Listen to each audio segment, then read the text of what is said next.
লাইনে বলতে বলা হয়, আমার কাছে হচ্ছে খামখেয়াল সবটাকে একসাথে সংযুক্ত করা, মানে একসাথে একটা মানুষদেরকে নিয়ে মানে বলা যেতে পারে টিম ওয়ার্ক আমার কাছে ভীষণভাবে মনে হয় যে খামখেয়াল টিম ওয়ার্ক এই দুটো কথা ভীষণ মানে সমার্থক শব্দ। তোর ক্ষেত্রে কি মনে হয়? মানে এমন প্রশ্নটা এমন যে খামখেয়ালকে এক কথায় ব্যাখ্যা করতে গেলে বলা খুব কঠিন, কারণ খামখেয়ালটা তৈরি হয়েছে বিন্দু বিন্দু বিন্দু বিন্দু করতে করতে, প্রথমে গুটি কয়েক জন, তারপরে তার সাথে আরো জুড়ে গেল, মানে একটা বিন্দু তার মধ্যে জুড়তে জুড়তে জুড়তে জুড়তে জুড়তে এত বড় হয়েছে যে এক শব্দে বলা তো খুব মুশকিল। তবু আমি বলবো যে খামখেয়াল সবাইকে নিয়ে একসাথে বাঁচার একটা ঠিকানা, এক কথায় বলতে গেলে তাই।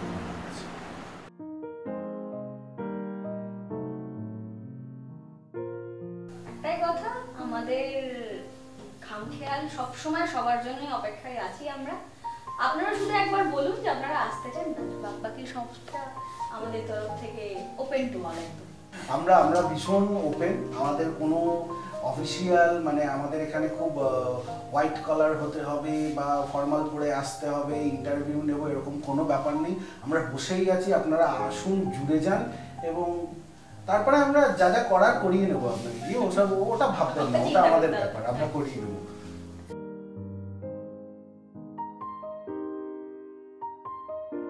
প্রদর্শনী কিভাবে বা কোন ভাবনায় হবে, এটা যখন আমরা একসাথে বসে প্ল্যানিং করি তখন সবসময় একটা দিক থাকে যে সমসাময়িক অবস্থা, মানে সমাজের সেই সময়কার কি অবস্থা, কি তখন কি হচ্ছে, এইটা একটা দিক থাকে।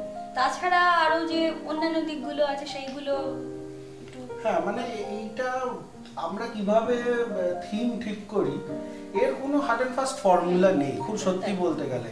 এবং মানে খামখেয়ালের কোনো জিনিসই তো খুব যে একটা প্রি ডিটারমাইন্ড থাকে সেরকম নয়, সব কিছুই একটা প্ল্যানিং এর উপরে হয়। এবং এই 12 জন 13 জন মিলে আমরা যখন প্ল্যানিং এ বসি, সেই প্ল্যানিং যে কি ভয়াবহ হয় তার পাটকারির ইতিহাস আমরা জানি। হ্যাঁ, মানে আমরা যারা সেই রাত জেগে জুম কলের মিটিং গুলো করি আমরা জানি যে সেটা কি ভয়াবহ হয়। মাঝে মাঝে ভোরের কাক ডাকছে, আমাদের মিটিং শেষ হয়নি, এরকমও হয়। তো নানান তর্ক বিতর্ক এই করতে করতেই একটা জায়গায় পৌঁছানো হয়, সেইভাবেই ঠিক হয়, এর কোনো ফর্মুলা নেই। ফ্লেক্সিবল, তবে চেষ্টা করা হয় যাতে সামাজিক পরিস্থিতি সাথে একটা সামঞ্জস্য রেখে কোনো থিম করা যায়, এইটুকুই।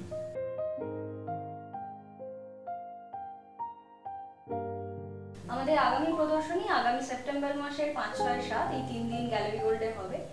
গ্যালারি গোল্ডে আপনারা সবাই জানেন যে আমাদের যে প্রদর্শনী হয় সেটার নাম আর্ট অ্যান্ড অটম। এটা আমাদের ভীষণ প্রিয়, কারণ এটা আমাদের বলা যেতে পারে যে শুরু হয়েছিল খামখেয়ালের নাম যখন খামখেয়াল হয়নি তখন থেকে এই ঠিকানাতেই আমরা করি 2019 সালে। তখন তারপর আস্তে আস্তে আর্ট অ্যান্ড অটম শুরু হলো 2021-এ, তাই তো?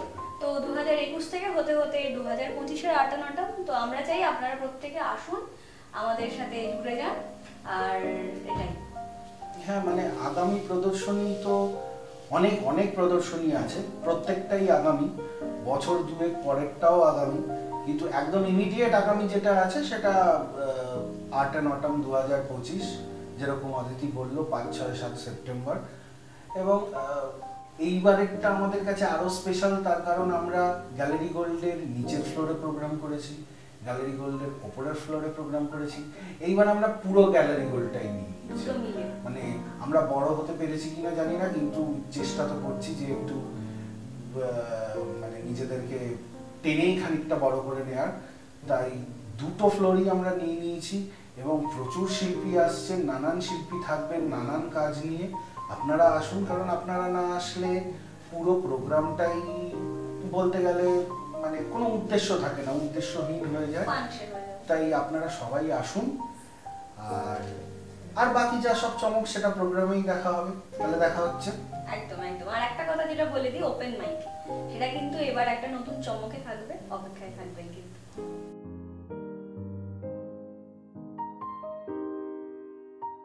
প্রথম কথা তো একটা প্ল্যাটফর্ম তৈরি করা, যে মানুষরা তাদের শিল্পের কাজগুলো, তাদের কাজগুলো নিয়ে আসবে, আর যে মানুষরা তাদের থেকে সেই জিনিসগুলোকে দেখবে, শুধুই বলা উচিত নয় যে শুধুই কিনবে, যে তারা দেখলো জানলো, এটাও একটা মানে একটা সম্পর্ক স্থাপনের জায়গা, একটা বন্ডিং এর জায়গা। যে সেই বন্ডিংটা তৈরি হলে কি যে শুধুমাত্র সেটা ওই এক্সিবিশনেই সীমিত থাকলো না, সেটা একটা শুধু প্রসার তার একটা রইল। হ্যাঁ, একটা long term relationship between customer and যে আর কি মার্চেন্ট, বা আমরা এখানে বলতে পারি যে আর্টিস্ট, তার মধ্যে এবং কাস্টমারের মধ্যে একটা লং টার্ম রিলেশনশিপ তৈরি করা। মানে আমরা যেটা সবসময় এক্সিবিশন করতে গিয়ে বলে থাকি যে খামখেয়ালের এক্সিবিশনে একজন মানুষ এলেন, সে সামান্য একটা ধর সাবান কিনলো বা একটা সে গামছা কিনলো, কিনে সে বাড়িতে নিয়ে গেল, 2 বছর পর যখন সে দেখলো সে ভুলেই গেল কার থেকে কিনেছিল, ভাই সাবানটার ইতিহাস কি, এই সাবানটা কে বানিয়েছে।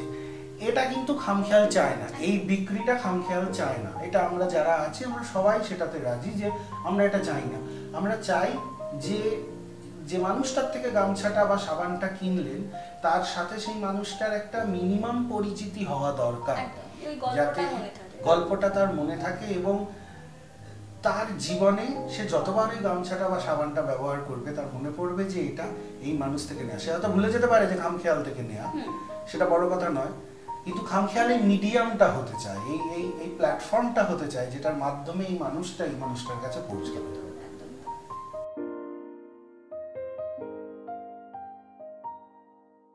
সব থেকে যেটা গুরুত্বপূর্ণ সেটা হচ্ছে একটা তো অর্থ, সেক্ষেত্রে আমাদের ম্যানেজার একটা, আমরা সবাই জানি না, আমরা বারবারই আমরা মনে করি যে ম্যানেজার আমাদের বাজেট প্রচণ্ড কম দেয় সেজন্য সমস্যা হয়, কিন্তু হ্যাঁ সবটা সবসময় মজার চলে না, সত্যি সত্যি অর্থের একটা সমস্যা তো থাকেই, তার সাথে সময়, এই দুটো আমার কাছে মনে হয় যে সব থেকে কঠিন। কিন্তু যেহেতু আমরা একসাথে সবাই বন্ধুরা একসাথে মিলে কাজ করি, আমরা সেটাকে কাটিয়ে চেষ্টা করি যতটা সেটাকে কাটিয়ে ভালো করা আমাদের মতন করে করা যায়। হ্যাঁ, আমার ক্ষেত্রে খামখেয়াল আয়োজন করতে গেলে মানে খামখেয়ালের অনেক কিছুই হয়ে থাকে, খেলার ছলে হয়, ব্লাড ডোনেশন হয়, কিন্তু মূলত প্রবলেম আমি ফেস করি, যেটা খুব প্রবলেম আমার হয়ে থাকে সেটা হচ্ছে যে খামখেয়ালটা যখন আমাদের এক্সিবিশন হয়, মূলত এক্সিবিশন যখন হয় তখন এক্সিবিশনটা বলে দেওয়ার পর থেকে মানে অ্যানাউন্স করে দেওয়ার পর থেকেই আমার যেটা সব থেকে চিন্তা যে আদেও কি লোক আসবে এবং আদেও কি এক্সিবিটারদের কিছু বিক্রি হবে। এই নাইটমেয়ারটা আমার সব সময় কাজ করে যে এইবারে একটা লোকও আসবে না এবং এক্সিবিটাররা যাওয়ার সময় মিলে যাবে। যদি এটা আজ অবধি হয়নি, কিন্তু জানি না ভবিষ্যতে আমাদের এই টেনাসিটি আমরা কতদিন ধরে রাখতে পারবো, তবে আমি মনে করি যে আমাদের যা টিম আমরা নিশ্চয়ই পারবো।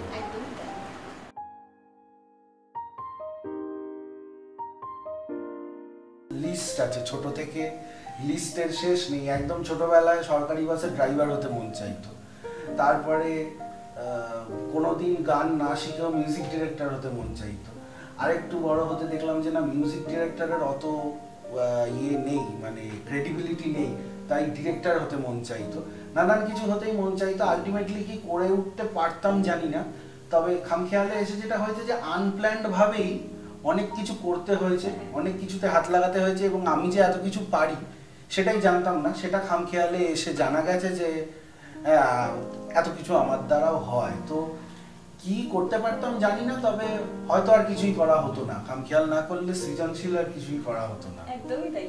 আমার মনে পড়ে তুই যে ছোটবেলার কথাটা বললি, যে ছোটবেলায় সোফার মাথায় চড়ে আলমারিতে লেখার চেষ্টা করতাম, দিদিমণি পড়াচ্ছি, এইরকম একটা ব্যাপার থাকতো। তো আস্তে আস্তে সেই জায়গা থেকে আমার খুব ইচ্ছে, যদি আলাদা করে বলা হলো যে আঁকার স্কুলে দিদিমণি হওয়ার খুব ইচ্ছে ছিল, তো সেটা দেখলাম এখানে আমাদের খেলার ছলের মাধ্যমে মানে সেই জিনিসটা আমাদের বাড়িতে পরিপূর্ণ হলো।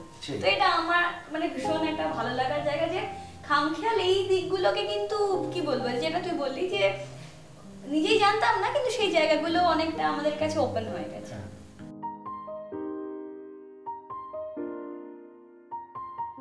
খামখেয়ালের অ্যাকাউন্টে 1 কোটি টাকা, দুটো জিনিস কিরকম বেমানান লাগছে, কারণ আমরা তো খামখেয়াল করতে গিয়ে সারা জীবনই শুধু মানে 10 পয়সা 20 পয়সা গুনে বাজেট করতে হয় যে এখানে এতটার বেশি দেওয়া যাবে না, অতটার বেশি, এবং মানে অদ্ভুতভাবে আমাকে ছোট ম্যানেজার হিসাবে নাম জুড়ে দেওয়া হয়েছে, যে ম্যানেজারের অ্যাসিস্ট্যান্ট আমি, এবং ম্যানেজার যে সুন্দর সুন্দর পদক্ষেপগুলো ডিসিশনগুলো নিয়ে থাকে সেগুলোতে আমারও হাতে হ্যাঁ মেলাতে হয়। তাতে আমাদের খুব ভালো নাম আছে যে আমরা ডেকোরেশন টিমকে অনেক টাকা দিই, খাওয়ারের জন্য অনেক টাকা দিই, এইসব অনেক নাম আছে। তো খুব অদ্ভুত, মানে প্রশ্নটা শুনেই একটু বমকে গেলাম যে খামখেয়ালের অ্যাকাউন্টে 1 কোটি টাকা। তবে হ্যাঁ, যদি পেয়ে থাকি তাহলে মানে স্বপ্ন দেখতে তো অসুবিধা নেই, যখন 1 কোটির স্বপ্ন দেখছি তখন এই স্বপ্ন দেখি যে একবারে ইয়েতে গিয়ে নর্থ পোলে গিয়ে একটা খামখেয়াল হবে। এটা নিয়ে আমার প্রচুর কিছু বলার আছে, এটা আমি বলবো যে এখানে আমার সাথে অ্যাসিস্ট্যান্ট ম্যানেজারকে বসিয়ে দেওয়া হচ্ছে, তো ওই জন্য তো অনেক কিছু জিনিস আপনারা জানতে পারবেন না। তো সেই জন্যই বলছি অনেক কথাই বিশ্বাস করবেন না, ওই 1 কোটি টাকার আমরা অনেকটা ধার দেনাতেই মানে চলে যাবে। তারপরে যেটা থাকবে সেটা দিয়ে তখন প্ল্যান প্রোগ্রাম করে বাইরে বিদেশে বা দেশের নানান জায়গাতে খামখেয়াল।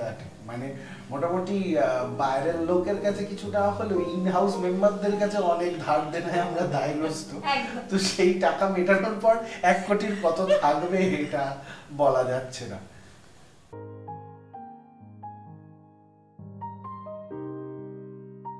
আগের খামখেয়ালের স্মৃতি যদি আমাকে বলতে হয় তাহলে আমার সব থেকে প্রিয় বা খুব ভালো লাগে হচ্ছে 2021-এর আমাদের বাড়ির যে খামখেয়ালটা হয়েছিল, মানে আমাদের পুরো ফ্লোরটা জুড়ে হয়েছিল, আর সেখানে ফটোগ্রাফির আলাদা, আঁকার ছবির আলাদা, আর আমাদের লাইফস্টাইল আলাদা। এইটা আমার ভীষণ মন কাড়ে, মানে খুব মনে পড়ে, ওই খুব প্রিয়। তোর ক্ষেত্রে? আমার বলতে গেলে আমরা তো খামখেয়াল যখন নামকরণ হয়নি 2019 তখন থেকে এই কাজগুলো করছি, তারপরে নামকরণ হয় খামখেয়াল।